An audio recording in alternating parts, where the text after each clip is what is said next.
기도하겠습니다. 사랑과 은혜가 많으신 아버지 하나님, 주님의 은혜에 감사와 찬양을 드립니다. 아버지, 이 시간에도 우리와 함께하여 주시옵시고 우리가 진리를 알아가는데 부족함이 없도록 역사하여 주시옵소서. 주님이 이 세상에 오셔서 성전된 육체에서 이스라엘이 율법의 행위를 하는 것을 보시고 그들을 내어 쫓으시고 있사옵나이다. 아버지, 이 시대도 교회가 율법으로 만연을 하고 있사옵나이다. 그러나 사람들은 자기들이 어떻게 율법을 지키는지를 모르고 있사옵나이다. 요한계시록을 통해서 유대교와 기독교가 두 짐승이 되어 정말 교회 안에서 모든 온갖 율법을 다 행하는 것을 말씀하고 있지만 사람들은 깨닫지를 못하고 있사옵나이다. 그러나 성령을 우리에게 보내주셔서 우리가 이 시대의 율법을 지키지 않고 오직 예수 그리스도를 믿음으로 영생을 얻을 수 있게 하시니 감사드립니다. 모든 말씀 예수 그리스도의 이름으로 기도했습니다. 아멘.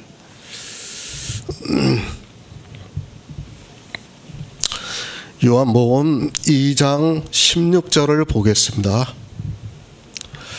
비둘기 파는 사람들에게 이르시되 이것을 여기서 가져가라. 내 아버지의 집으로 장사하는 집을 만들지 말라 하시니. 유대인의 유월절입니다. 우리 성도는 유대인의 유월절을 지키는 자가 아닙니다. 또 이 시대 교회에서 교리로 만든 교회법으로 만든 절기를 지키는 사람도 아닙니다. 사도 요한이 왜 유대인의 유월절이라고 말씀하고 있는가를 깨달아야 합니다.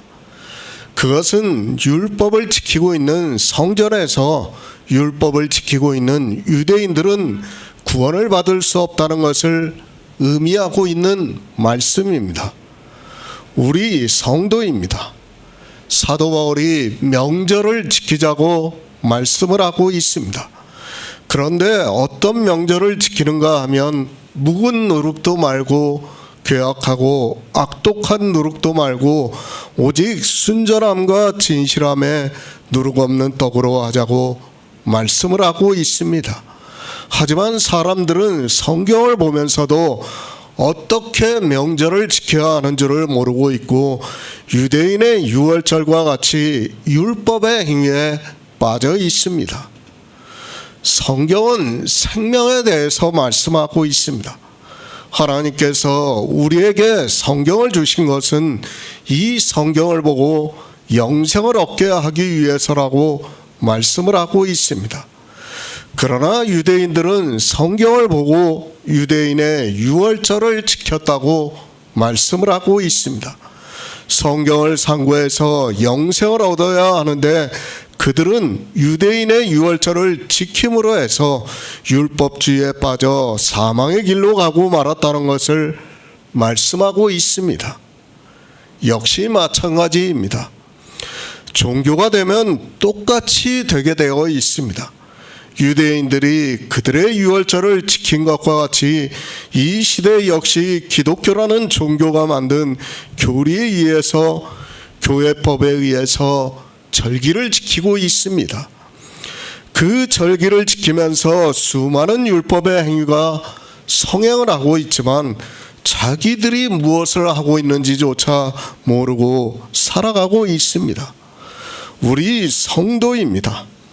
절대로 종교인이 되어서는 안 됩니다. 우리는 기독교인이 아닙니다.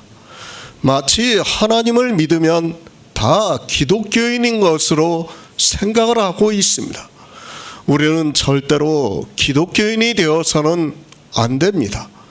우리는 성경을 상고하고 있고 그 성경에서 예수 그리스도를 알아감으로 해서 듣고 믿음으로 해서 영생을 얻고 있습니다.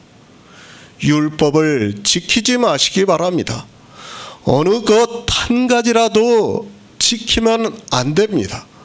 성경은 우리에게 율법을 지키라고 말씀을 하고 있지 않습니다. 그러나 유대인들도 그렇고 이방인들 역시 마찬가지로 성경의 문자를 보고 하나님에 대한 열심으로 율법을 지키는 일에, 행위를 하는 일에 열심을 내고 있는 것을 볼 수 있습니다. 믿음입니다. 우리는 오직 믿음으로 살아가고 있습니다. 그러나 이 믿음을 모르게 되면 사람들은 자기들의 육체의 행위로 이 믿음을 보이려고 하고 있고 그것이 행위가 되고 있습니다. 그 행위가 스스로를 죄악에 빠지게 만들고 있지만 사람들은 자기들의 이성에 따라 생각을 하면서 하나님을 위해서 행위를 잘 하려고 노력을 하고 있습니다. 하나님입니다. 모세를 통해서 성전을 짓게 하셨습니다. 그 성전 안에는 모든 기구들이 있고 그 기구들은 주님이 이 세상에 오셔서 우리를 구원하시는 구속의 일을 비유로 보여주시고 있습니다. 하나님께서 모세에게 하늘에 있는 형상을 보게 하시고 짓게 하신 것이 바로 이 성전입니다. 그런데 어떻습니까? 이스라엘은 그 성전에서 제사에 빠지고 말았습니다. 어떻게 하면 율법에 기록이 되어 있는 그대로 제사를 더 잘 드릴 수 있을까를 생각하고 있었습니다. 하나님께서 모세에게 성막을 짓게 하신 목적과는 전혀 다르게 이스라엘은 성전에서 제사를 드리는 일에 열심을 냈고 정말 이 세상의 이성을 따라 정성을 다해서 제사를 드렸습니다. 그것을 말씀하고 있습니다. 정성을 다해서 제사를 드리고 싶은 사람들의 마음입니다. 가장 좋은 것으로 제사를 드리고 싶은 사람들의 마음입니다. 그것을 성경에서 보고 억지로 풀어서 성경 입구에서 소와 양과 비둘기 파는 자들이 있었고 돈을 바꾸어 주는 자들이 있었습니다. 왜 그렇게 했습니까? 다 이 세상의 샤머니즘에서 나온 생각이라는 것을 알아야 합니다. 자기들이 좋은 것으로 제사를 드리면 하나님께서는 갚아주신다고 생각하기 때문에 그런 생각에서 가능한 더 좋은 것으로 제사를 드리기 위한 사람들의 탐욕적인 생각에서 성전 앞에는 소와 양과 비둘기 파는 자들과 돈을 바꾸어 주는 자들이 있었습니다. 그것이 우리 인생입니다. 하나님을 믿는다고 하는 우리 인생들의 생각이 거기까지밖에 미치지 못하고 있습니다. 하나님은 영생에 대해서 내세에 대해서 말씀하고 있지만 사람들은 우선 보이는 것으로 하나님을 믿는다는 것을 나타내고 싶은 마음이 더 강했습니다. 지금도 마찬가지입니다. 초대교회를 지나고 나서 교회는 급속도로 타락의 길로 가고 있습니다. 그래서 그들은 교회를 거대하게 짓기 시작했습니다. 주님께서 오셔서 성전이 무너짐으로 해서 이제 더 이상 겉으로 나타나는 것이 없으니까 사람들은 교회를 짓기 시작했습니다. 그리고 그 교회를 짓기 위해서 사람들이 할 수 있는 모든 것을 다 했습니다. 심지어는 어떻습니까? 몇백 년에 걸쳐 지은 성당도 있습니다. 그리고 이 시대의 기독교는 어떻게 전해지고 있습니까? 더 크고 더 높고 더 화려하게 교회를 짓는 것을 경쟁을 하고 있습니다. 그렇게 교회를 지어놓고서 그 안에 이 세상에서 최고로 좋은 것들을 갖다 놓고서 성물이라고 하면서 교회와 마음껏 음행에 빠져 그 안에서 율법의 행위를 하고 있습니다. 예루살렘 성전입니다. 그것을 보시고 주님께서 노끈으로 채찍을 만드셔서 그들의 등을 때리는 것과 같이 소와 양과 비둘기 파는 자들과 돈을 바꾸어 주는 자들을 내어 쫓으셨지만 이 말씀을 보고도 사람들은 깨닫지를 못하고 교회를 지어놓고서 더욱더 율법주의에 빠지고 있는 것을 볼 수 있습니다. 이스라엘입니다. 그들이 어리석음에 빠져 있다는 것을 사도 바울이 말씀을 하고 있습니다. 그들이 어리석어서 열매 없는 어두움의 일을 하고 있다는 것을 말씀하고 있습니다. 그러나 어떻습니까? 깨닫지를 못하고 있습니다. 자기들이 하고 있는, 교회 안에서 하고 있는 모든 행위가 무엇이라는 것을 모르고 있습니다. 자기들은 하나님을 믿는다고 하는 행위로 정성을 다해서 하고 있지만 그것이 음행이 되고 있고 그것이 어두운 일이 되고 있고 탐하는 일이 되고 있고 우상 숭배하는 일이 되고 있지만 깨닫지를 못하고 있습니다. 생명을 얻으시기 바랍니다. 교회 안에서 열매 없는 어두움의 일에 참여를 하는 사람은 하나님의 나라를 유업으로 얻을 수 없다고 분명히 말씀하고 있습니다. 그러나 사람들은 이 열매 없는 어두움의 일을 하고 있으면서도 자기들이 하나님을 아주 잘 믿고 있다고 생각하고 있습니다. 새 번역을 보겠습니다. 비둘기 파는 사람들에게는 이것을 걷어치워라. 내 아버지 집을 장사하는 집으로 만들지 말라 하고 말씀하셨다. 성전입니다. 우리는 정말 이 성전에 대해서 바로 알아야 합니다. 그러나 이스라엘은 자기들의 손으로 성전을 짓고도 성전이 무엇이라는 것을 몰랐습니다. 그리고 그 안에서 그저 제사를 드리는 일에 열심을 냈습니다. 그 제사를 잘 드리기 위해서 소와 양과 비둘기 파는 일을 했던 것을 볼 수 있습니다. 주님께서 말씀하십니다.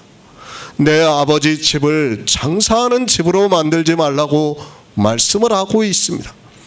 사도 요한은 장사를 한다고 말씀하고 있지만 마태나 마가는 매매를 한다고 말씀을 하고 있습니다. 장사를 하는 것이나 매매를 하는 것이나 같은 말씀이라고 생각을 하고 있습니다. 비둘기 파는 자들입니다. 그들에게 말씀을 하고 있습니다. 내 아버지 집을 장사하는 집으로 만들지 말라고 말씀을 하고 있습니다. 그 말씀은 내 아버지 집을 율법을 지키는 곳으로 만들지 말라고 말씀하고 있습니다. 내 아버지의 집에서 율법을 지키지 말라고 말씀을 하고 있습니다. 스가랴 8장 9절을 보겠습니다. 구약성경 1319쪽입니다. 스가랴 8장 9절입니다. 만군의 여호와가 말하노라. 만군의 여호와의 집 곧 전을 건축하려고 그 지대를 쌓던 날에 일어난 선지자들의 입의 말을 이때에 듣는 너희는 손을 견고히 할지어다. 시편 11편 4절을 보겠습니다. 구약성경 810쪽입니다. 시편 11편 4절입니다. 여호와께서 그 성전에 계시니 여호와의 보좌는 하늘에 있으며 그 눈이 인생을 통촉하시고 그 안목이 저희를 감찰하시도다. 성전, 예수 그리스도의 육체라고 말씀을 하고 있습니다. 그것은 이제 신약에 와서 말씀을 하고 있습니다. 왜 예수 그리스도의 육체라고 말씀하는가를 굳이 말씀을 안 드려도 이제는 잘 알고 있습니다. 예수 그리스도를 말씀할 때는 하나님으로 믿어야 한다는 것을 말씀을 했습니다. 이스라엘의 성전입니다. 성경은 여호와의 전이라고 말씀을 하고 있습니다. 그리고 여호와는 성전에 계신다는 말씀이 많이 기록이 되어 있습니다. 이스라엘에게 성전은 당연히 하나님의 집이라는 생각이 되어 있습니다. 이제까지 이스라엘에게는 성전이 하나님이 계시는 것으로 믿었고 하나님의 집으로 말씀을 하고 있습니다. 이스라엘이 알고 있는 그대로입니다. 주님께서 말씀을 하고 있습니다. 내 아버지 집으로 장사하는 집을 만들지 말라고 말씀을 하고 있습니다. 이 성전만 생각해 보아도 하나님과 주님은 하나라는 것을 알 수 있습니다. 구약에서는 분명히 하나님의 집, 하나님의 성전이라고 말씀을 하고 있습니다. 그런데 신약에 와서 처음으로 예수는 성전된 자기 육체를 가리켜 말씀을 하셨다고 말씀을 하고 있습니다. 하나님이 계시는 곳입니다. 다윗도 시편에서 여호와께서 그 성전에 계시니 여호와의 보좌는 하늘에 있으며 그 눈이 인생을 통촉하시고 그 안목이 저희를 감찰하신다고 말씀을 하고 있습니다. 이스라엘의 생각에는 당연히 성전에 하나님이 계시는 것으로 알고 있습니다. 그렇게 믿고 있었습니다. 그것을 주님께서 말씀을 하고 있습니다. 이스라엘에게 내 아버지의 집이라고 말씀을 하고 있습니다. 우리는 주님께서 아버지라고 부를 때, 그리고 다른 사도들이 아들이라고 말씀할 때는 그분이 하나라는 것을 늘 생각하면서 성경을 보아야 합니다. 그렇지 않으면 성경은 도무지 풀릴 수 없고 유일하신 하나님을 믿는 것이 아니라 사람들이 만든 삼일체를 믿을 수밖에 없습니다. 성전입니다. 그것을 어떻게 지었는가를 히브리서에서 말씀하고 있습니다. 저희가 섬기는 것은 하늘에 있는 것의 모형과 그림자라. 모세가 장막을 지으려 할 때 지시하심을 얻은과 같으니 가라사대 삼가 모든 것을 산에서 내게 보이던 본을 조차 지으라 하셨다고 말씀을 하고 있습니다. 성전은 저의 육체입니다. 하나님입니다. 그러니까 직접 볼 수는 없습니다. 그래서 모세가 산에서 본을 보았다고 말씀하고 있습니다. 그러니까 형상을 보았다고 말씀하고 있습니다. 그리고 그 지시하심을 얻어서 성전을 지었다고 말씀하고 있습니다. 모세에게 보이던 본입니다. 그것은 예수 그리스도의 형상이라는 것을 알 수 있습니다. 이스라엘이 지었던 성전은 바로 이렇게 지었습니다. 그러나 그것은 모세가 산에서 보았던 본을 조차 지었다고 말씀을 하고 있습니다. 하늘에 있는 본이기 때문에 이스라엘은 하나님의 집이라고 믿었습니다. 하나님께서 계신다는 의미입니다. 이스라엘은 성전에 하나님이 계신다고 믿었습니다. 그것을 주님께서 그대로 말씀하고 있습니다. 그 집을 장사하는 집을 만들지 말라고 말씀하고 있습니다. 하나님이 계시는 곳을 너희가 장사하는 집으로 만들지 말라고 말씀하고 있습니다. 우리가 알아들을 수 있는 언어입니다. 우리 인생은 누구나 집에서 살아가고 있습니다. 집에 거한다고 생각을 하고 있습니다. 우리 인생들의 생각을 이해시키기 위한 언어적인 말씀이라고 생각을 하고 있습니다. 하나님은 영이십니다. 사실 집이라는 것이 무슨 필요가 있겠습니까? 우리는 내세일도 모르고 있고 하나님은 영이시라는 성경 말씀만 알고 있습니다. 어떻게 거하시는지도 모릅니다. 늘 말씀드리지만 내세는 우리의 상상으로는 안 된다는 것을 알고 있어야 합니다. 그리고 표현할 수 없다는 것을 알아야 합니다. 그래서 하나님에 대해서 말씀할 때는, 그리고 내세에 대해서 말씀할 때는 우리가 알아들을 수 있는 언어로 말씀하고 있습니다. 성전입니다. 주님께서 아버지의 집이라고 말씀하고 있습니다. 사실 우리가 알아들을 수 있는 언어적인 말씀이라고 저는 믿고 있습니다. 저 역시 내세를 가보지 않았습니다. 내세를 모릅니다. 저 역시 설명할 수 있는 방법이 없습니다. 그렇기 때문에 저는 주님께서 우리가 알아들을 수 있게 말씀을 하고 있다고 믿고 있습니다. 구약의 선지자들 역시 성전을 여호와의 집이라고 말씀할 때는 다 그렇다고 믿고 있습니다. 천국입니다. 우리의 이성으로 상상하지 마시기 바랍니다. 도무지 상상이 안 된다는 것을 알아야 합니다. 그래서 내세 일을 믿게 하기 위해서 이스라엘을 예표로 해서 하나님께서 구속의 일을 이루셨습니다. 그리고 그 일을 보고 우리에게 믿음을 주시고 있습니다. 그 믿음도 도무지 사람의 이성으로는 믿을 수 없어서 성령을 보내주심으로 해서 역사를 하고 있습니다. 이것이 영의 일입니다. 그리고 성전입니다. 하나님의 집에 대해서 말씀하고 있습니다. 사람들은 이것을 사람의 언어로 정의를 해서 이해를 하려고 하는데 절대 그럴 수 없다는 것을 알아야 합니다. 그래서 교회 안에서 어떻게 말합니까? 자기들이 천국에 가서 보니까 뭐 하나님의 집이 성전이 어떻고 또 누구의 집이 어떻고 그런 얘기를 하고 있어요. 근데 사실 내세는 몰라요. 하나님이 어떻게 거하신다는 것조차 우리가 상상해서는 안 된다는 것을 여러분이 알고 있어야 합니다. 영이에요, 영.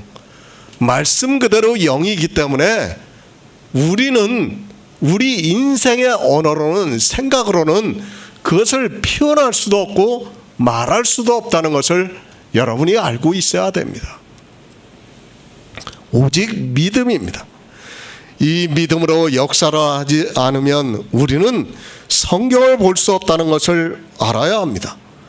예수 그리스도를 믿고 싶어도 믿을 수 없습니다. 그래서 유대인들은 종교가 되었고 이 시대 이방인들 역시 종교가 되었다는 것을 알아야 합니다. 내 아버지의 집입니다.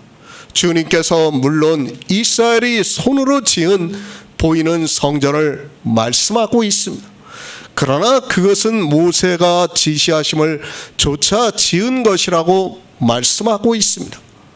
우리로 예수 그리스도를 믿을 수 있게 하기 위해서 이 성전도 짓게 하시고 그 성전에서 주님께서 이 세상에 오셔서 이루시는 구속의 일을 보고 믿을 수 있게 하고 있습니다. 아버지의 집입니다. 하늘의 본을 조차 지은 집입니다. 그런데 이스라엘은 그 성전을 장사하는 집으로 만들고 있습니다. 사도 요한은 장사를 한다고 말씀을 하고 있고 마태와 마가는 매매를 한다고 말씀을 하고 있습니다. 이 성전에서 매매를 하는 것으로 말씀을 하고 있습니다. 무엇을 장사를 하고 무엇을 매매를 하고 있는가를 우리는 알아야 합니다. 그리고 그것이 우리 영생과 무슨 관계가 있는가를 알아야 합니다. 요한계시록 13장 17절을 보겠습니다. 신약성경 412쪽입니다. 요한계시록 13장 17절입니다. 누구든지 이 표를 가진 자 외에는 매매를 못하게 하니 이 표는 곧 짐승의 이름이나 그 이름의 수라. 성전입니다. 내 아버지 집이라고 말씀을 하고 있습니다. 솔로몬은 여호와께서 성전에 계신다고 말씀을 하고 있습니다. 이스라엘 백성에게 있어 성전은 그들의 신앙의 중심이고 그 성전에는 하나님께서 계시는 것으로 믿고 살았다는 것을 알 수 있습니다. 그러나 이제 그 보이는 성전은 없어지고 보이지 않는 성전이 우리 안에 있다고 말씀을 하고 있습니다. 그것을 고린도전서에서 말씀을 하고 있습니다. 너희가 하나님의 성전인 것과 하나님의 성령이 너희 안에 거하시는 줄을 알지 못하느뇨. 누구든지 하나님의 성전을 더럽히면 하나님이 그 사람을 멸하시리라. 하나님의 성전은 거룩하니 너희도 그러하라고 말씀을 하고 있는 것을 우리가 알고 있습니다. 보이는 성전입니다. 그 성전을 더럽히는 일을 이스라엘이 했습니다.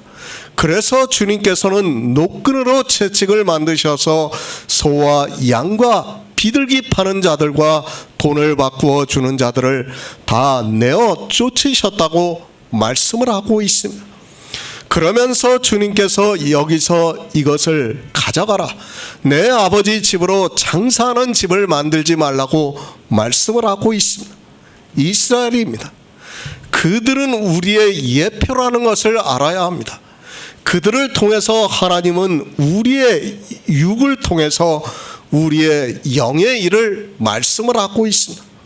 그러나 그들의 육을 보고 있는 이 시대의 이방인들은 자기들의 영의 일을 전혀 모르고 살아가고 있는 것을 볼 수 있습니다. 내 아버지입니다. 그곳에서 이스라엘은 장사를 하고 있었습니다.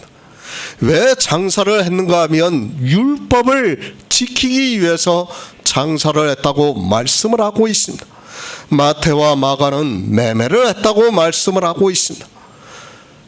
그것으로 인하여 그들은 율법을 지키는 일을 했다는 것을 말씀을 하고 있습니다. 단순히 장사가 아닙니다. 그들은 소와 양과 비둘기 파는 그런 장사를 하는 것이 문제가 되는 것이 아닙니다. 사람이 살아가기 위해서 장사를 하는 것은 아무 문제가 되지 않습니다. 그러나 이 매매를 하는 것으로 성전에서는 하나님을 섬긴다고 하는 제사장들이 율법을 지키는 일을 했고, 그것은 이스라엘 전체를 율법주의에 빠지게 만들었다는 것을 알아야 합니다. 보이는 성전입니다. 그것은 아무것도 아니라는 것을 알아야 합니다. 하나님께서 이스라엘에게 보이는 성전을 짓게 하신 목적입니다. 그 성전을 보고 그 안에 있는 모든 제사 제도와 기구들을 보고 하나님을 알게 하기 위해서 성전을 짓게 하셨다는 것을 알아야 합니다. 그런데 어떻습니까? 그들은 그 성전에서 성경에 기록이 되어 있는 문자 그대로 행위를 하는데 그치고 말았습니다. 성전에 들어가서 제사를 드리면 그것이 어떻게 하나님을 섬기는 일이고 하나님께서 우리를 위해서 무슨 일을 하신 것에 대해서 우리가 그러한 행위를 하고 있다는 것을 제사장들은 이스라엘에게 가르쳐 주어야 했는데 그들은 행위에 빠지고 말았습니다. 그런 그들이 어떻게 했습니까? 장사를 하는 사람들을 성전 앞에 두었습니다. 물론 성경에는 기록이 안 되어 있지만 그들이 장사를 할 때는 그냥 할 수 있었다고 생각하는 사람은 아무도 없을 것입니다. 다 제사장들과 어떤 거래가 있었다는 것을 사람이 살아가는 일에서 알 수 있습니다. 하나님의 집입니다. 그 집에서 이스라엘은 매매를 했습니다. 그 매매를 통해서 무엇을 했는가 하면 제사장들은 더욱 하나님을 정성스럽게 섬긴다고 하면서 제사를 드리는 일에 열심을 냈습니다. 하나님께서는 제사와 전제를 기뻐하시지 않는다고 했지만 그들은 이미 종교가 되어서 그 일에서 어느 누구도 빠져나올 수 없었습니다. 구약 성경입니다. 이미 하나님께서는 선지자들을 통해서 제사에 대해서 말씀을 하셨습니다. 시편에서 다윗도 주는 제사를 기뻐하시지 아니하시니 그렇지 않으면 내가 드렸을 것이라 주는 번제를 기뻐 아니하신다고 말씀을 하고 있습니다. 그런데도 그들은 자기들의 이성을 따라 더 거룩한 제사를 드리기 위해서 성전 앞에서 소와 양과 비둘기 파는 자들과 돈을 바꾸어 주는 자들이 있었습니다. 매매를 했습니다. 왜 그들이 매매를 했습니까? 율법을 더 잘 지키기 위해서 매매를 했다는 것을 우리는 바로 알고 있어야 합니다. 더 좋은 소와 더 좋은 양과 비둘기로 하나님이 기뻐하시지 않는 제사를 드리기 위해서 매매를 했다고 말씀을 하고 있습니다.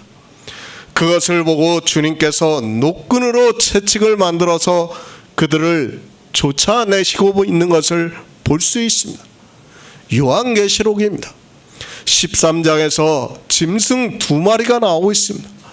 이 짐승 2마리인가를 이 시대는 전혀 모르고 있습니다.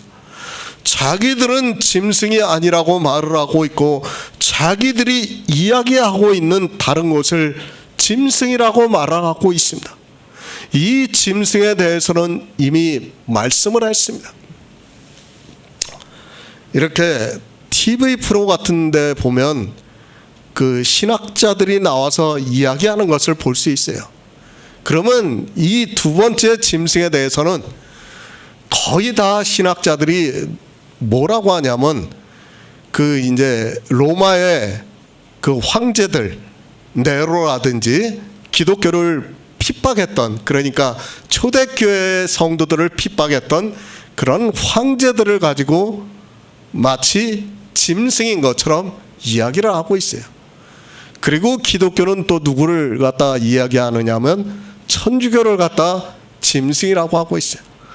다 자기들은 짐승이 아니라고 하고 있고 자기들과 아닌 곳은 짐승이라고 하고 있어요. 모르는 거예요. 자기들이 짐승이 되어 있으면서도 짐승이 되어 있다는 것을 모르고 있습니다. 유대교입니다. 그리고 이방의 기독교입니다. 먼저 나온 짐승은 유대교가 되어 있는 이스라엘을 말씀하고 있습니다. 그리고 뒤에 나온 짐승은 기독교가 되어 있는 교회를 짐승으로 말씀하고 있습니다.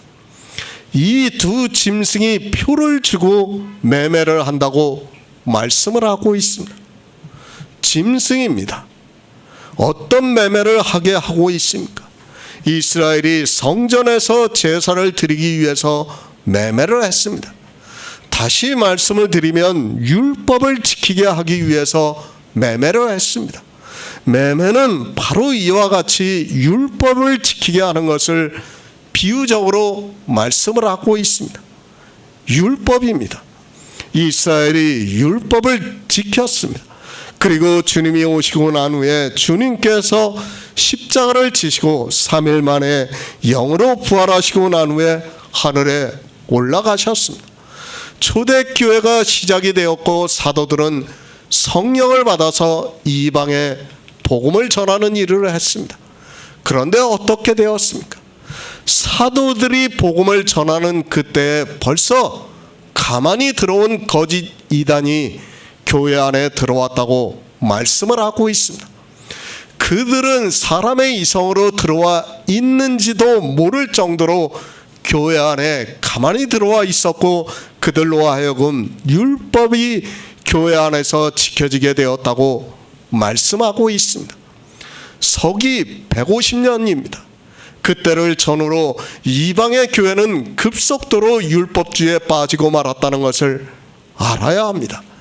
그리고 이제 거의 2000년이라는 시간이 흘렀습니다.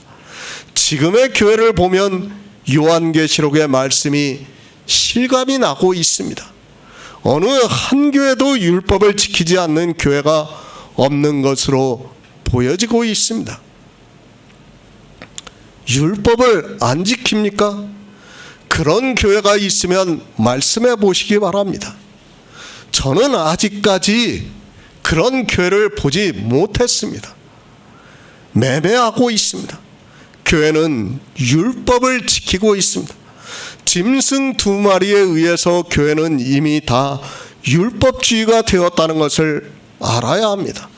하지만 사람들은 요한복음의 이 말씀을 보면서도 자기들의 교회는 매매를 하지 않는 것으로 알고 있습니다. 실상은 그들 역시 교회 안에서 수많은 율법을 지키고 있으면서도 깨달을 수 있는 지혜가 없습니다. 짐승의 수입니다.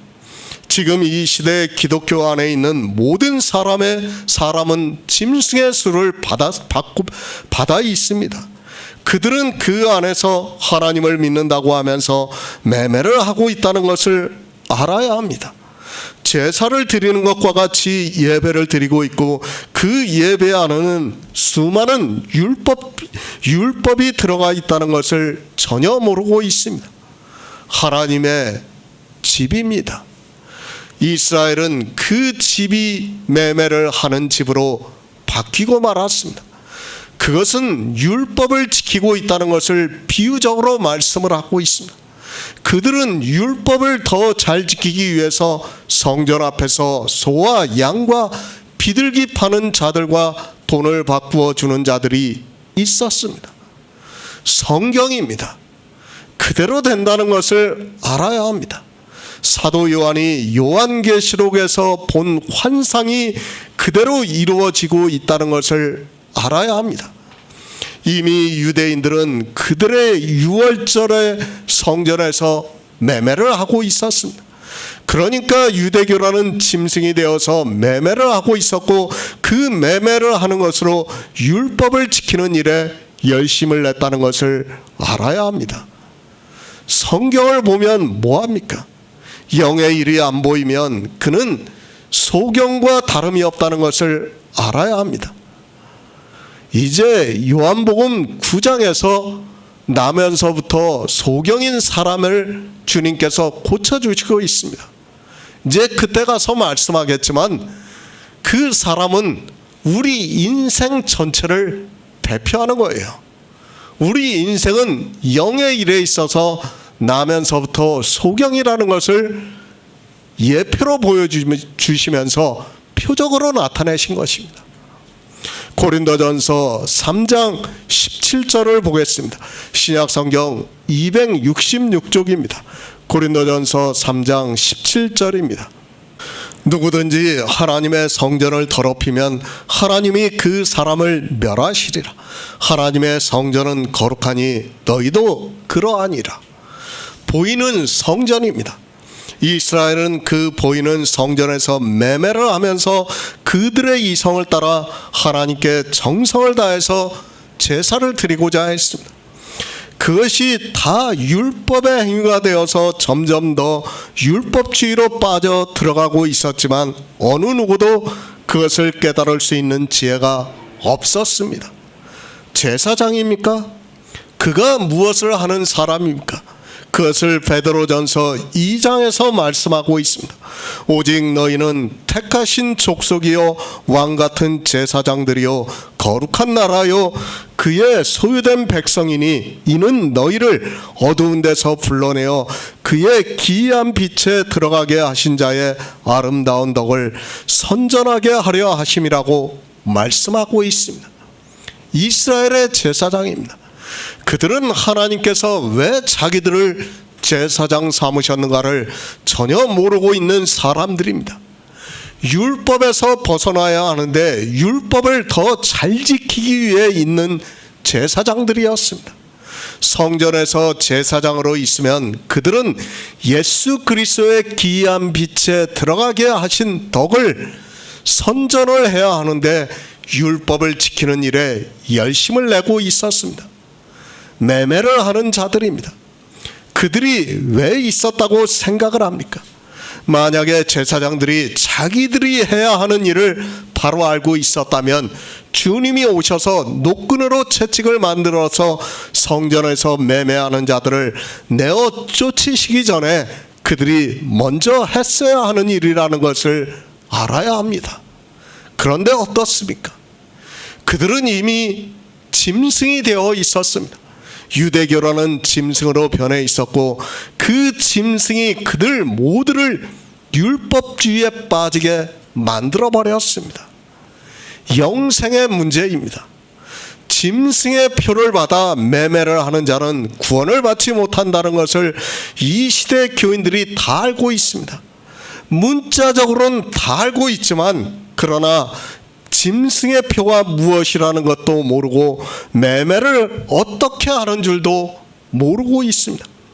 그저 성경을 문자적으로 보려고 하니까 성경이 풀리지가 않아서 자기들이 교회 안에서 하고 있는 일이 무엇인가를 전혀 깨닫지를 못하고 있습니다. 이스라엘입니다. 우리의 예표입니다. 그들이 어떻게 했는가를 보면 이 시대 기독교인들이 어떻게 하고 있는가를 알 수 있습니다. 그러니까 그들이 하는 모든 일은 이 시대 그대로 하고 있다는 것을 성경을 통해서 가르쳐주고 있는 겁니다. 그것을 사도 바울이 말씀하고 있습니다. 누구든지 하나님의 성전을 더럽히면 하나님이 그 사람을 멸하시리라. 하나님의 성전은 거룩하니 너희도 그러하다고 말씀을 하고 있습니다. 이스라엘이 어떻게 하나님의 성전을 더럽게 했습니까? 그들이 성전 앞에서 매매를 함으로 해서 제사를 잘 드리게 하기 위해서 하는 행위로 인하여 성전을 더럽혔습니다. 우리 몸입니다. 하나님의 성전인 것을 알지 못하느냐고 말씀을 하고 있습니다. 이스라엘에 보이는 성전이 이제 우리 안으로 들어왔다는 것을 사도 바울이 말씀을 하고 있습니다. 하나님의 성전이 이제 우리 몸으로 들어왔다고 하면서 하나님의 성전을 더럽게 하지 말라고 말씀을 하고 있습니다. 우리의 의입니다. 이사야 선지자는 우리의 의는 더러운 옷과 같다고 말씀을 하고 있습니다. 교회 안에서 매매를 하는 자들이 있습니다. 안에 있는 정도가 아니라 모두가 짐승에게 사로잡혀서 표를 받아서 매매를 하고 있습니다. 그러니까 율법을 지키고 있다는 말씀을 하고 있습니다. 기독교는 짐승이 되어 있다는 것을 알아야 합니다. 그리고 그 짐승의 표를 받아서 교회 안에서 모두가 매매를 하고 있다는 말씀을 하고 있습니다. 이 시대 모든 기독교의 교회가 율법을 지키고 있습니다. 그것을 사도 요한이 요한계시록에서 환상으로 보고 매매를 하고 있다고 말씀하고 있습니다. 매매하는 자입니다. 하나님의 성전을 더럽게 하는 자라고 말씀을 하고 있습니다. 율법을 지키는 자는 하나님의 성전을 더럽게 하는 자라고 말씀을 하고 있습니다. 그렇게 율법을 지킴으로 해서 하나님의 성전을 더럽게 하는 자를 멸하시겠다고 말씀을 하고 있습니다. 두 짐승입니다. 이 짐승에 대해서 목사들이나 신학자들은 여러 가지 주장을 하고 있습니다. 그러나 성경을 잘 보시기 바랍니다. 앞에 나오는 짐승은 이스라엘을 비유로 의미하고 있다는 것을 알 수 있습니다. 그리고 뒤에 나오는 짐승은 이방의 교회를 의미하고 있다는 것을 알 수 있습니다. 실제 이 짐승의 표를 받아서 매매를 하고 있는 것을 볼 수 있습니다. 성경은 비유입니다. 표라고 하니까 진짜 어떤 표를 받은 것으로 생각을 하지 마시기 바랍니다. 이 시대 기독교는 세상에서 만든 베리칩이 이 표라고 주장을 하고 있습니다. 어리석어도 너무 어리석은 자들입니다.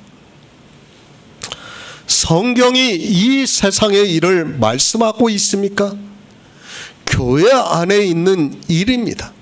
그것이 요한계시록의 종말의 일이라도 역시 마찬가지라는 것을 알아야 합니다. 그런 세상의 문명을 마치 성경에서 예언을 한 것과 같이 이야기하지 마시기 바랍니다. 우리가 생체 인식을 받는다 해도 그것은 구원과는 아무 상관이 없다는 것을 알아야 합니다. 그것은 하나의 과학이고 문명이라는 것을 알아야 합니다. 진짜 중요한 것은 무엇입니까? 교회 안에서 하고 있는 매매라는 것을 알아야 합니다. 그것을 어디서 보여주고 있습니까? 지금 요한복음에서 성전에서 매매하는 자들을 통해서 보여주시고 있습니다. 그들이 매매를 하는 것으로 하나님께 제사를 드리는 일을, 율법을 지키는 일을 하고 있다는 것을 알아야 합니다. 기독교입니다. 기독교라는 교회는 이미 짐승이 되어 있습니다.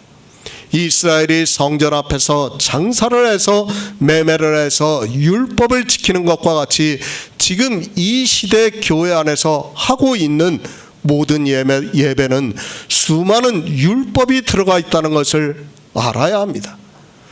그렇게 짐승의 표를 받아가지고 살아가고 있는 그들이 이 세상의 문명인 베리칩을 반대하고 있고 그것을 받는 것을 마치 구원과 상관이 있는 것으로 말을 하고 있습니다. 신체가 구원을 받습니까? 그렇다면 그들의 주장이 어느 정도 설득력이 있을 수 있습니다. 그러나 우리는 영이 구원을 받는다는 것을 믿고 있습니다. 우리 육체에 무슨 짓을 한다 해도 그것은 구원과는 아무 상관이 없습니다. 아니, 그 육체는 죽어서 썩어 없어진다는 것을 알아야 합니다. 매매를 하고 있습니다. 그 매매로 율법을 지키고 있습니다. 그 율법을 지키는 것으로 하나님의 성전을 더럽게 하고 있습니다. 그것을 우리의 의는 더러운 옷과 같다고 말씀을 하고 있습니다. 그러니까 우리가 교회 안에서 하나님을 믿는다고 하는 모든 행위는 더럽다는 것을 말씀을 하고 있습니다. 짐승에게 미혹이 되어 있는 사람들은 이렇게 교회 안에서 율법을 행하면서 하나님의 성전을 더럽게 하고 있다는 것을 알아야 합니다. 종교가 되지 마시기 바랍니다. 하나님을 믿는다고 하는 두 종교를 사도 요한이 요한계시록에서 환상으로 보고 두 짐승으로 말씀을 하고 있습니다. 이 짐승의 표를 받은 사람들이 교회 안에서 매매를 하면서 율법을 지키고 있습니다. 그것으로 자기를 더럽게 함으로 해서 하나님으로부터 진노를 받게 되고 있지만 그것을 깨달을 수 있는 사람이 이 시대는 없는 것 같습니다. 고린도전서 7장 30에서 31절을 보겠습니다. 신약성경 271쪽입니다. 고린도전서 7장 30에서 31절입니다. 우는 자들은 울지 않는 자같이 하며 기쁜 자들은 기쁘지 않는 자같이 하며 매매하는 자들은 없는 자같이 하며 세상 물건을 쓰는 자들은 다 쓰지 못하는 자같이 하라. 이 세상의 형적은 지나감이니라. 성도입니다. 우리는 영생을 바라보면서 살아가고 있습니다. 교회 안에 있는 사람들이 착각을 하는 것이 있습니다. 이 세상의 것과 하늘의 것을 함께 얻으려고 하는 사람들이 너무 많이 있습니다. 아니, 거의 모든 사람들이 다 그렇게 생각을 하면서 하나님을 믿고 있습니다. 그러나 성경은 그렇게 말씀하고 있지 않습니다. 하나님께서 우리에게 주시는 영생이 무엇인가를 바로 알아야 합니다. 이 영생은 우리 언어로 표현이 안 되고 있습니다. 저 역시도 설명을 하려고 해도 인생의 언어로 여러분을 설득할 수 있는 방법이 없다는 것을 잘 알고 있고 이 정도밖에는 말씀을 드릴 수밖에 없습니다. 영생입니다. 마치 이와 같습니다. 이 지구의 모든 것을 내가 가지고 있습니다. 아니, 내가 이 지구의 왕이라서 모든 것을 내 마음대로 할 수 있습니다. 그래서 이 모든 것을 다 주고 영생을 사고 싶어도 살 수 없는 것이 바로 영생이라는 것을 알아야 합니다. 비교가 안 됩니다. 하나님이 바꾸어 주시지 않습니다.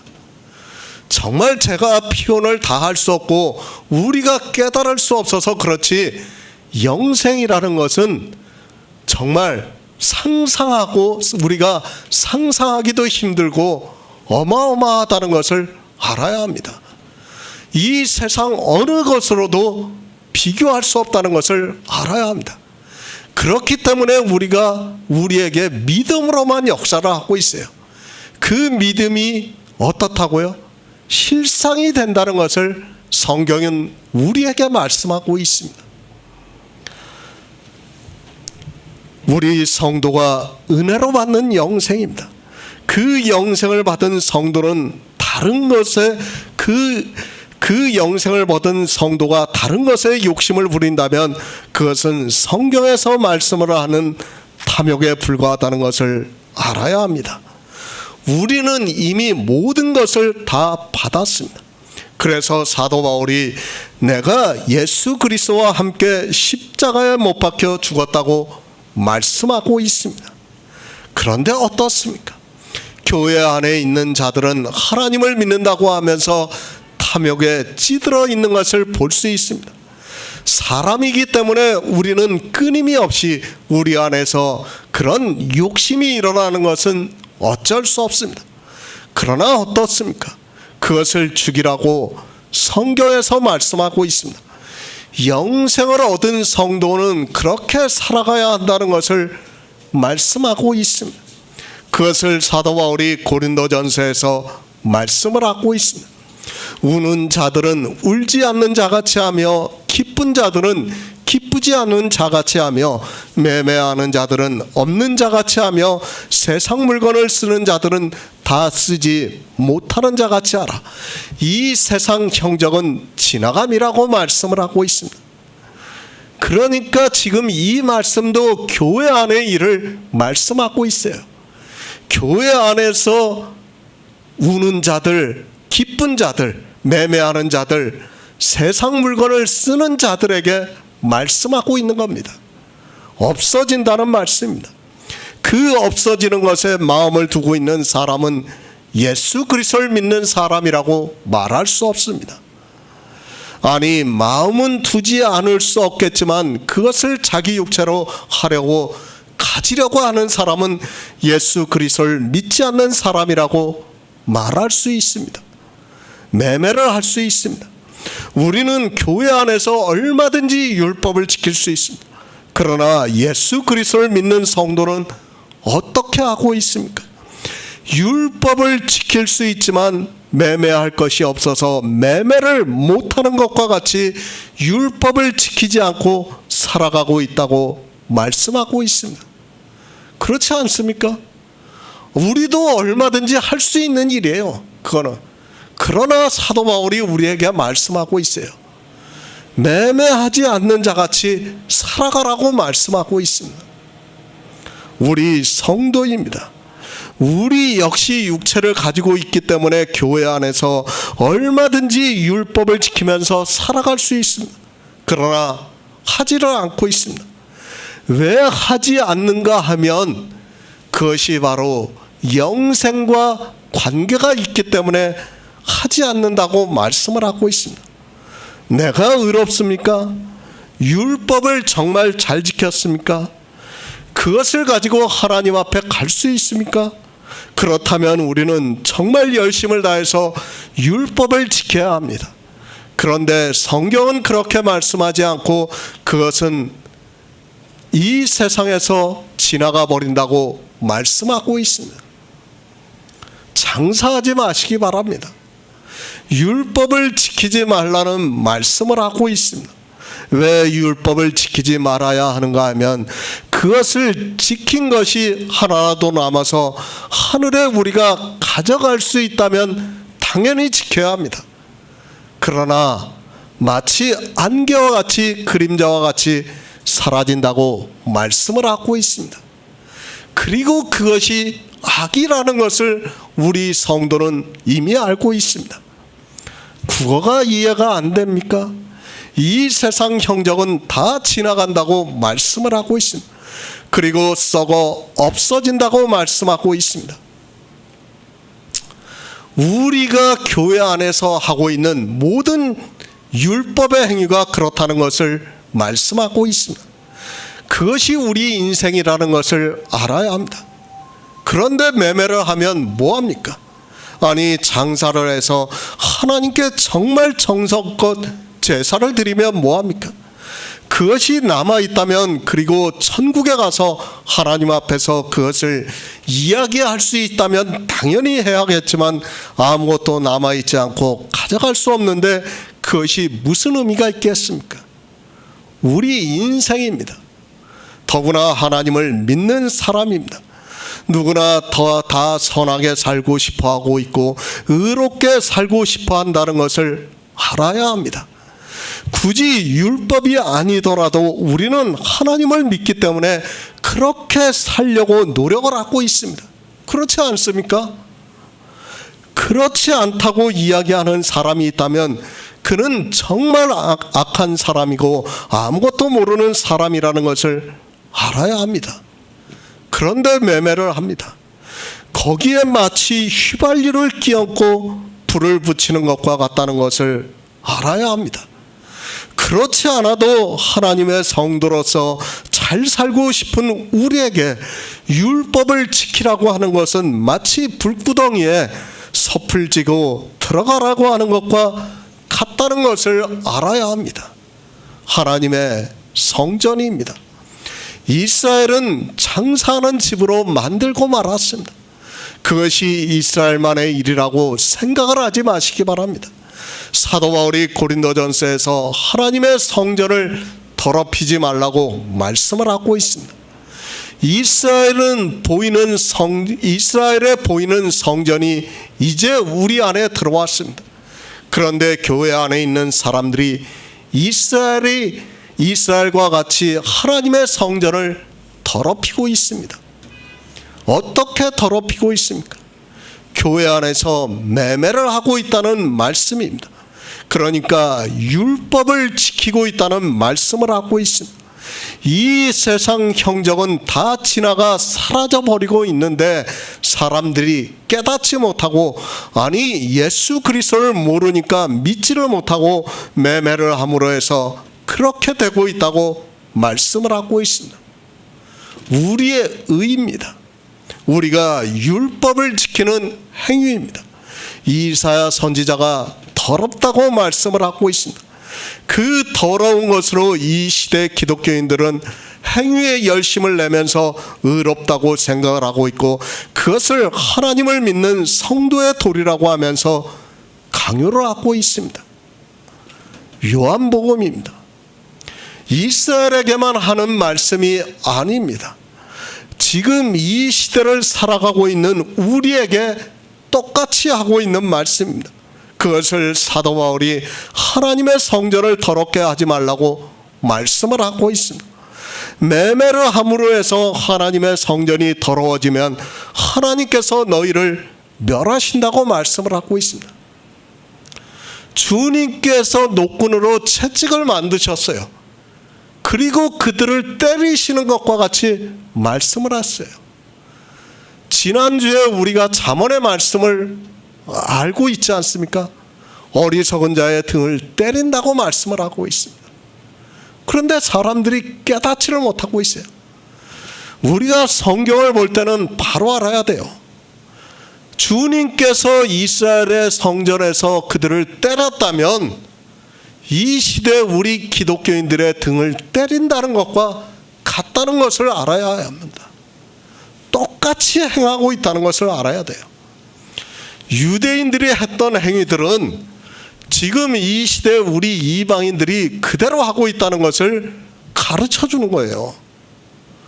이제 요한복음에서 계속해서 말씀을 드리겠지만, 주님과 유대인들의 어떤 대화라든지 주님과 그 유대인들이 대적을 하는 행위들이 나오고 있어요. 다 그것이 무엇입니까?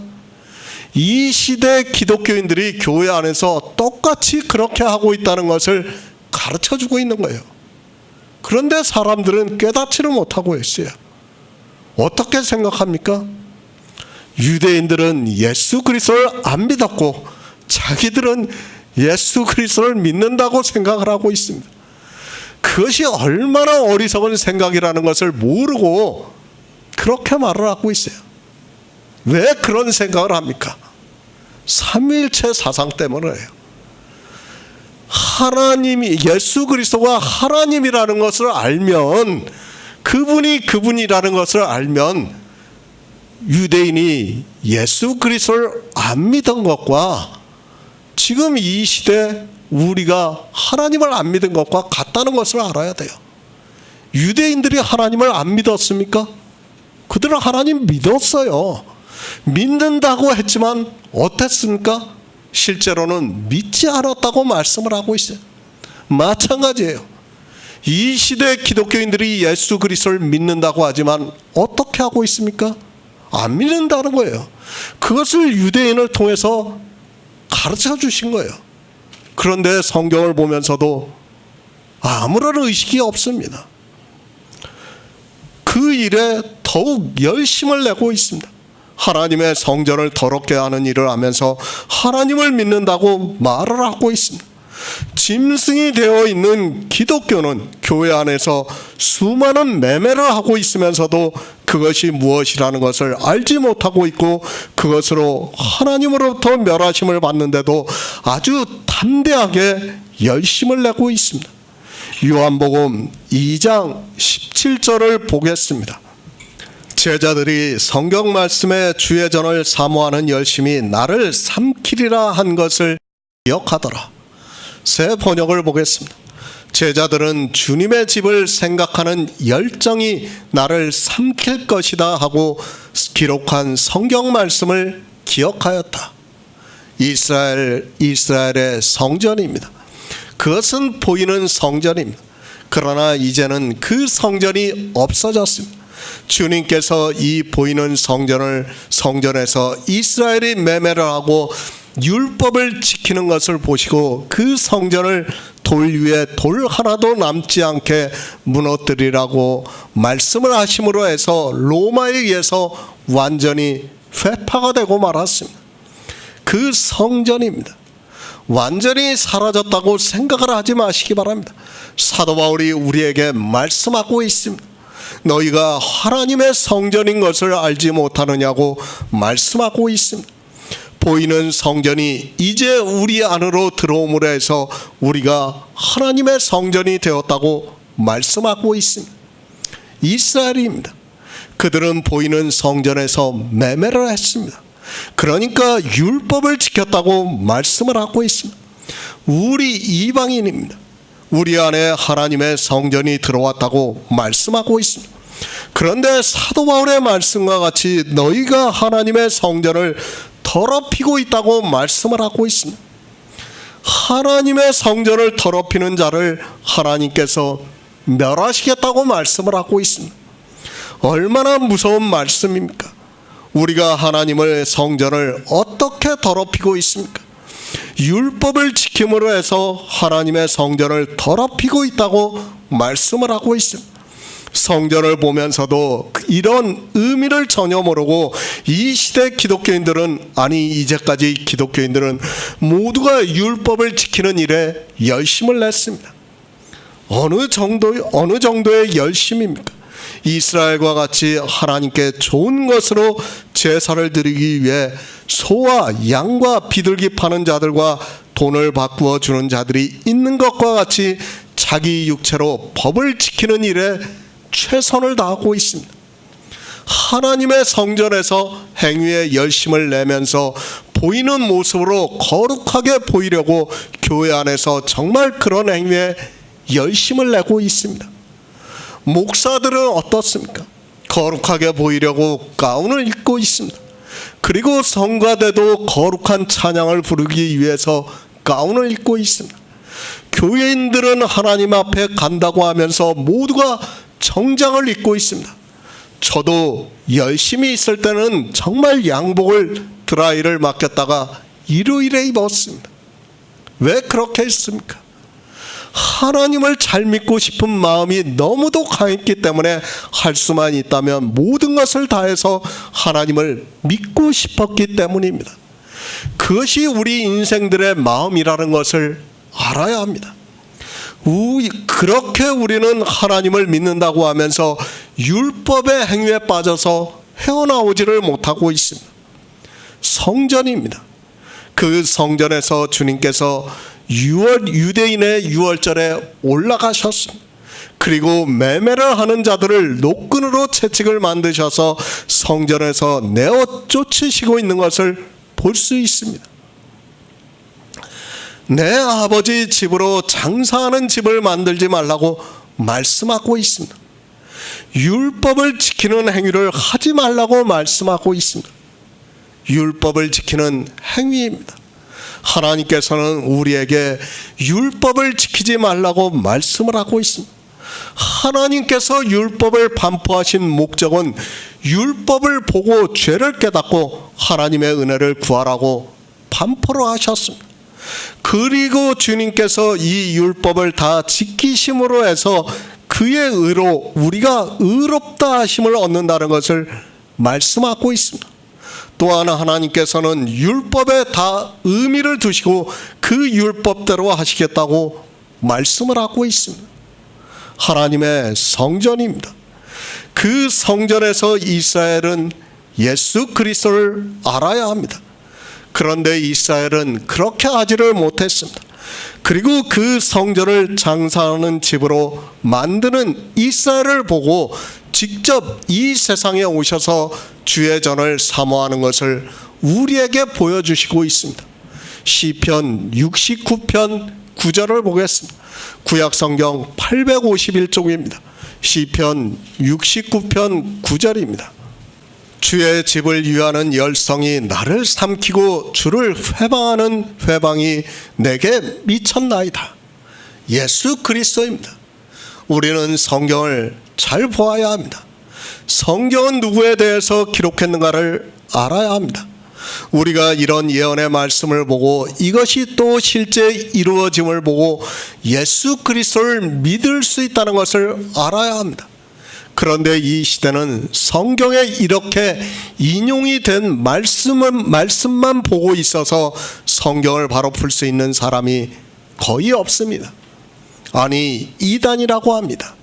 성경에 인용이 안 되어 있는 말씀을 가지고 성경을 인용을 하면 이상하게 성경을 해석을 한다고 말을 하고 있습니다. 거의 모든 성경은 이렇게 예수 그리스도께서 이 세상에 오셔서 하시는 일을 말씀을 하고 있지만 사람들은 성경을 보는 눈이 소경이 되어서 안 보이고 있습니다. 더 심각한 문제입니다. 지금 이 말씀과 같이 시편의 말씀이 인용이 되었다는 것을 성경에 첨삭해 놓았습니다. 그렇죠? 이렇게 기억 니은 해가지고 써놨죠. 그렇기 때문에 사람들은 어떻게 생각하고 있는가 하면 이렇게 첨삭이 되어 있는 말씀만 성경에서 인용을 해야 하는 것으로 받아들이고 있습니다. 빌립과 나다나엘입니다. 우리가 1장에서 보았습니다. 그들은 모세가 기록한 율법에서 그리고 여러 선지자가 기록한 성경에서 말씀하는 그 일을 보았다고 말씀을 하고 있습니다. 그때도 말씀을 드렸지만 거의 모든 성경은 예수 그리스도에 대해서 말씀을 하고 있고 우리는 할 수만 있다면 인용이 되는 말씀을 찾아서 복음을 밝히 보이게 해야 한다는 것을 잊어서는 안 됩니다. 내세의 일입니다. 그리고 영의 생명에 대한 일입니다. 그것을 우리가 어떻게 믿을 수 있습니까? 우리 인생의 이성으로는 믿고 싶어도 믿을 수 없습니다.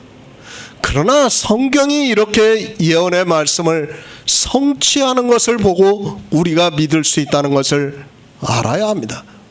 요한복음의 말씀입니다. 시편에서 미리 예언이 되어 있는 말씀입니다. 이 말씀 그대로 주님은 오셔서 주의 집을 위하는 열성을 보이셨습니다. 그리고 그것으로 인하여 주님을 삼키는 계기가 되고 말았습니다. 실제 이 일이 계기가 되어서 이스라엘의 바리새인과 제사장들에 의해서 십자가에서 죽임을 당하고 말았습니다. 주를 회방합니다. 이스라엘은 율법을 지킴으로 해서 하나님을 회방했습니다. 그 회방이 주님께 미쳤다고 말씀하고 있습니다. 시편의 말씀 그대로 주님께서 이 세상에 오셔서 이루어졌다는 것을 우리가 알 수 있습니다. 그들이 얼마나 하나님의 일을 회방을 했는가를 알아야 합니다. 사도 바울의 고백입니다. 내가 전에는 회방자요 핍박자요 포행자였으나 도리어 긍휼을 입은 것은 내가 믿지 아니할 때 알지 못하고 행하였다고 말씀을 하고 있습니다. 그가 율법주의에 있을 때는 알지 못했다고 말씀을 하고 있습니다. 지금도 율법을 지키는 모든 사람은 주를 회방을 하면서도 알지 못하고 있습니다. 이스라엘입니다. 그들은 모두가 회방자가 되었습니다. 복음이 이 세상에 오셨지만 그들은 회방을 했습니다.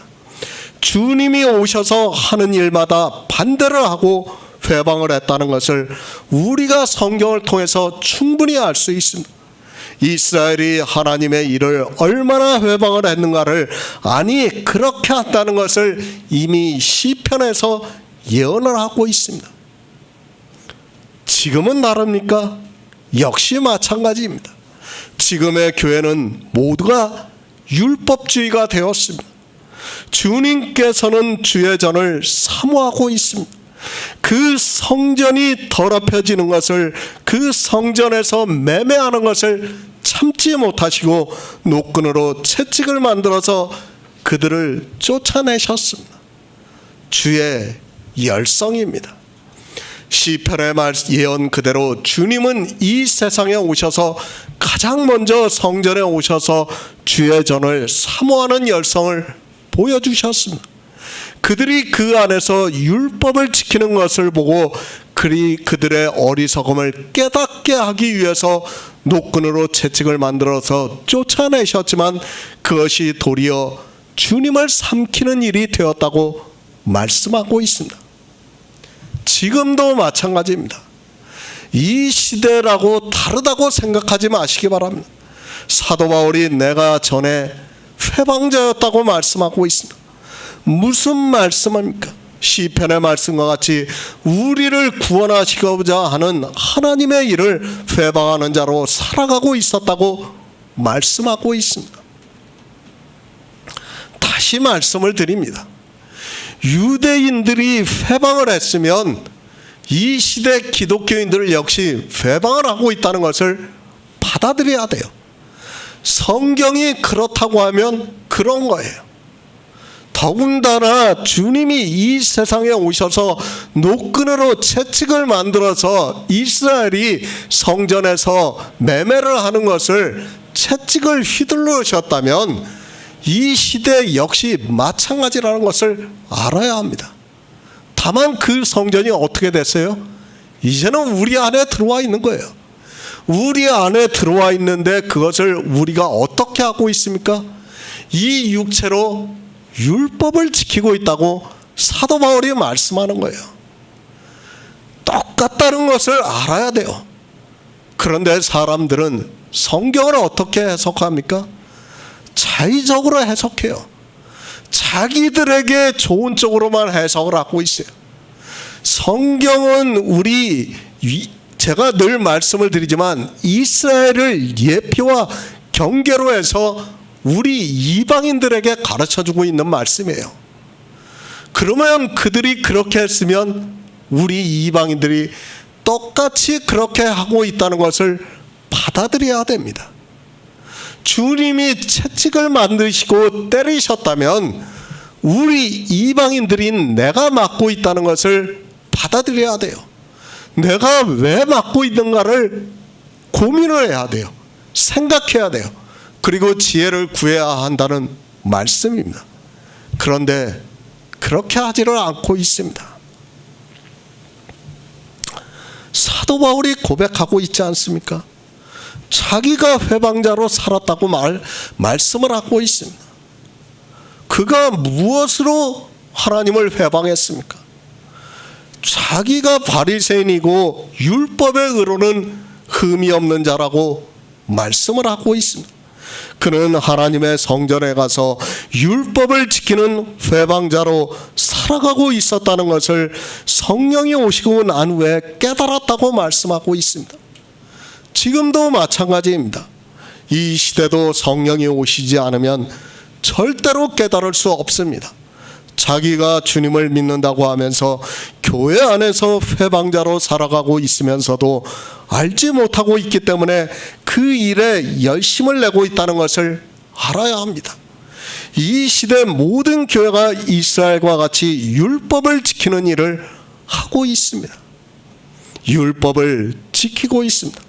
그것을 보고 주님께서 시편의 말씀과 같이 주의 집을 사모하는 열성을 보이셨습니다. 그러나 그 일이 주님을 십자가에 죽게 하는 계기가 되었다고 말씀을 하고 있습니다. 그리고 이스라엘의 모든 사람이 회방을 하고 있다고 말씀을 하고 있습니다. 성경입니다. 늘 말씀을 드리지만 현재 진행형이라는 것을 알아야 합니다. 이스라엘이 그렇게 했으면 우리 역시 그렇게 하고 있다는 것을 성경을 통해서 가르쳐주고 있습니다. 그러나 사람들은 그것을 이스라엘 일로만 치부를 하고 있고 자기들은 하나님을 아주 잘 믿고 있다고 생각하고 있습니다. 주의 전입니다. 이제 뒤에서 다시 말씀을 하겠지만 주의 저는 저의 육체라고 말씀하고 있습니다. 그런데 사람들은 저의 육체를 통해서 주님을 알아가야 하는데 거기서 하나님이 기뻐하시지도 않는 제사를 드리는 일에 열심을 내고 있는 것을 볼 수 있습니다. 우리 성도입니다. 하나님의 성전이라고 말씀을 하고 있습니다. 이제 그 성전이 우리 안에 들어와 있습니다. 어떻게 들어왔는가 하면 성경에서 주의 전을 보고 예수 그리스도께서 이 세상에 오셔서 우리를 구원하시기 위한 구속의 일을 이루신 것을 그 성전에서 보고 깨달았습니다. 그런데 어떻습니까? 그 하나님의 성전을 이스라엘과 같이 더럽히고 있다고 말씀을 하고 있습니다.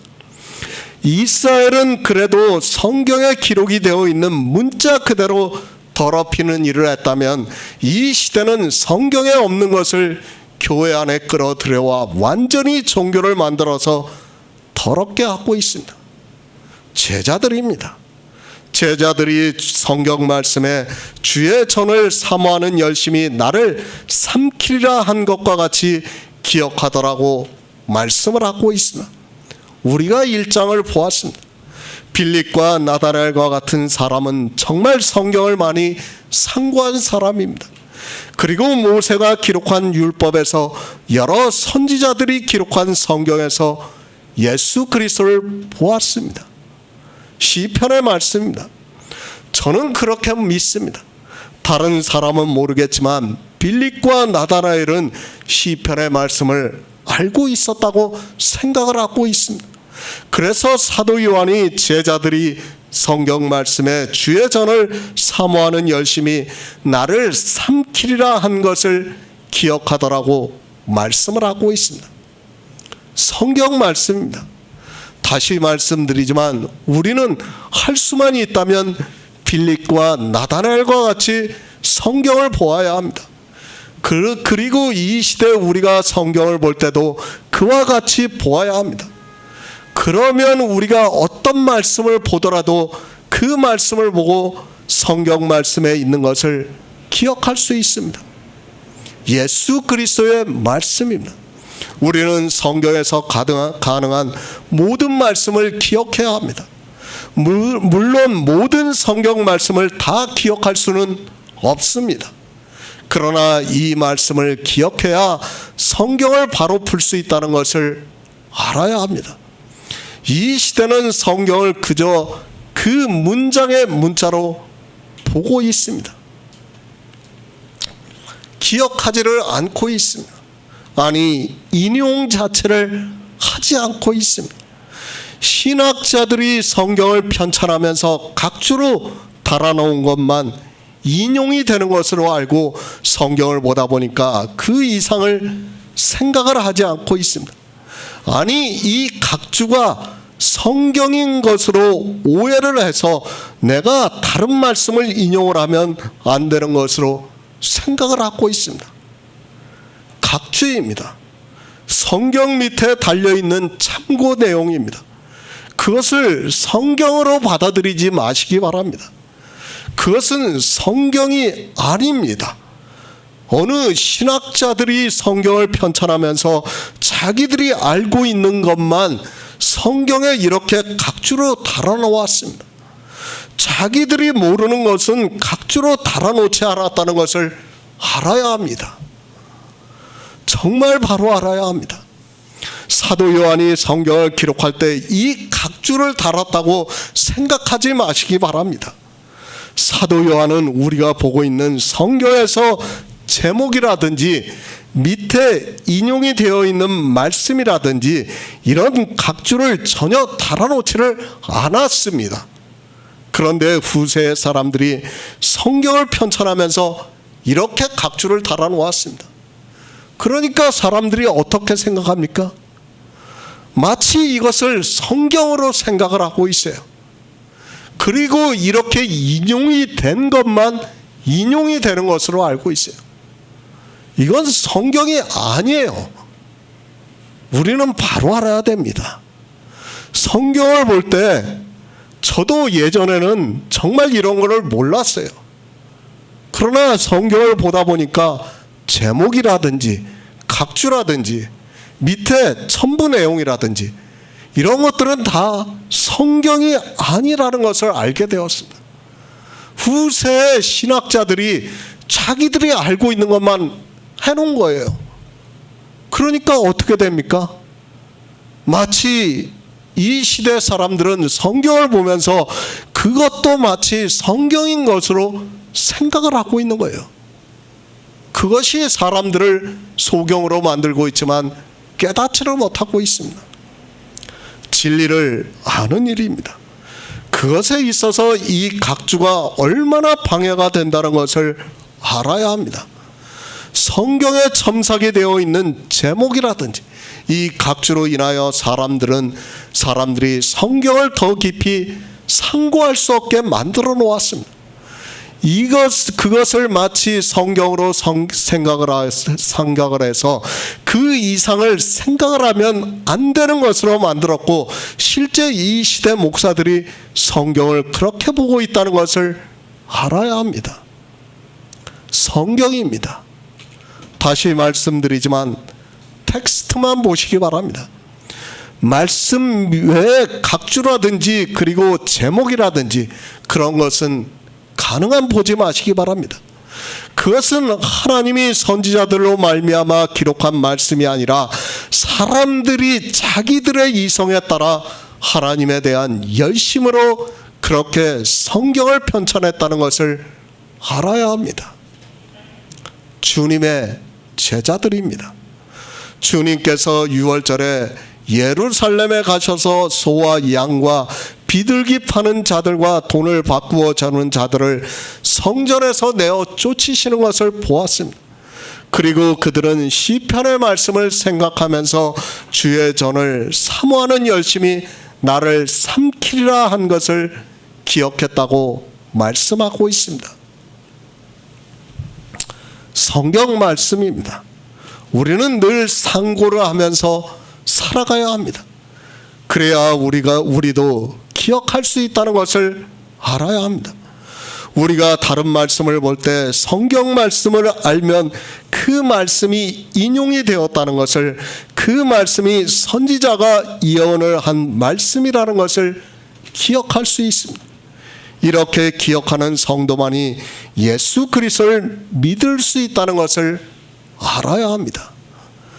지금 사도 요한은 제자들이 시편의 말씀을 인용이 됐다는 것을 기억했다는 걸 알고 있습니다. 너무도 쉬운 거예요. 이 말씀은 시편의 말씀과 너무도 쉽게 이게 인용이 되었기 때문에 알 수 있어요. 마치 모든 것이 그렇게 되었다고 생각하지 마시라는 거예요, 제가. 그런데 사람들은 어떻게 봅니까? 성경을 마치 그렇게 이것만 인용이 된 것으로 생각하면서 보고 있어요. 다른 것을 인용을 하면 안 되는 것으로 생각하고 있어요. 그것이 얼마나 이 시대 기독교인들의 눈을 감기게 만들고 있는가를 깨닫지를 못하고 있습니다. 서기 150년을 전후로 해서 벌써 성경을 그렇게 보는 것을 반대로 하는 사람들이 나오기 시작했다는 것을 알아야 합니다. 그들의 세력이 커지면서 기독교가 탄생이 되었고, 나중에는 성경을 그렇게 보는 것을, 아니 성경 말씀에 선지자가 기록한 말씀을 기억하는 것을 이단이라고 정죄했던 것을 볼 수 있습니다. 지금도 마찬가지입니다. 성경 말씀을 인용을 하지 못하게 하고 있습니다. 아니 성경 말씀을 기억하는 것 자체를 반대하고 있는 사람들이 많다는 것을 알아야 합니다. 그들이 어떻게 예수 그리스도를 믿을 수 있습니까? 믿고 싶어도 믿을 수 없다는 것을 알아야 합니다.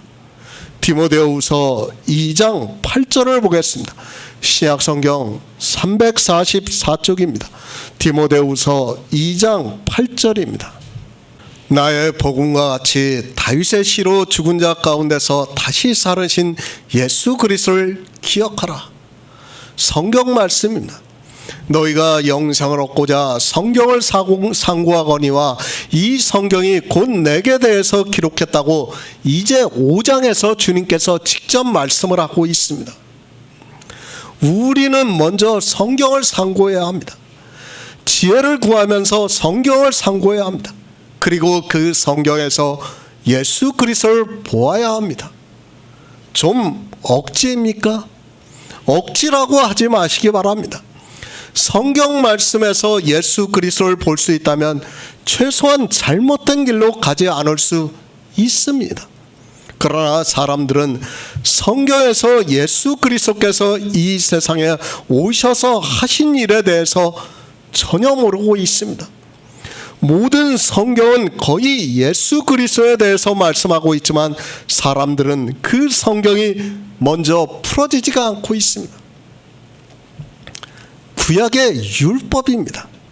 그리고 여러 선지자가 기록한 성경 말씀입니다. 이 모든 성경에서 우리는 가능한 예수 그리스도를 볼 수 있어야 합니다. 물론 다 볼 수 있는 것은 아닙니다. 그래도 가능한 볼 수 있을 때까지 우리는 지혜를 구하면서 성경을 상고해야 합니다. 사도 바울입니다. 그렇게 예수 그리스도에 대해서 말씀한 것을 복음이라고 말씀하고 있습니다. 사도 바울이 어디서 예수 그리스도를 봤습니까? 구약이에요, 구약. 구약에서 예수 그리스도를 보았기 때문에 지금 디모데에게 이 말씀을 하고 있는 겁니다. 구약에서 예수 그리스도를 보지 못했다면 이 말씀을 할 수 없다는 것을 알고 있어야 합니다. 사도 바울도 예수 그리스도를 만나기 전까지는 철저하게 문자 그대로 성경을 보면서 율법주의자로 살았습니다.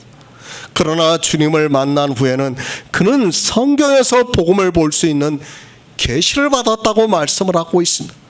그렇게 계시를 받았기 때문에 그가 신약 성경의 거의 모든 말씀을 기록할 수 있었다고 믿고 있습니다.